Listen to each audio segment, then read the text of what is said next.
എറണാകുളത്ത് രാസലഹരിയുമായി സിനിമാ പ്രവർത്തകർ പിടിയിൽ. മെറി ബോയ്സ് എന്ന സിനിമയുടെ അണിയറ പ്രവർത്തകരായ രതീഷ്, നിഖിൽ എന്നിവരായാണ് തിരുവാണിയൂരിൽ ലോഡ്ജിൽ നിന്നും എക്സൈസ് പിടികൂടിയത്. ഇവരുടെ പക്കൽ നിന്നും 2 ഗ്രാം MDMA-യും 6.9 ഗ്രാം കഞ്ചാവും പിടിച്ചെടുത്തു.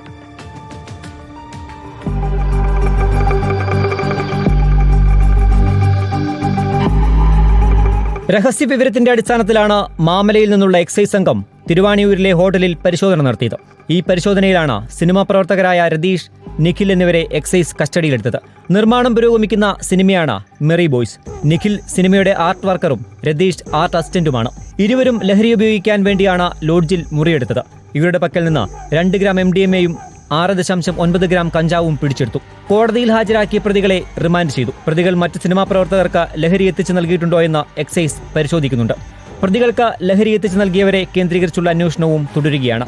സിനിമയിലെ ലഹരി ഉപയോഗവുമായി ബന്ധപ്പെട്ട പോലീസിന്റെയും എക്സൈസിന്റെയും നടപടികൾ കടുപ്പിക്കുകയും സിനിമാ സംഘടനകളുടെ ഇടപെടൽ ഉണ്ടാവുകയും ചെയ്തിരുന്നു.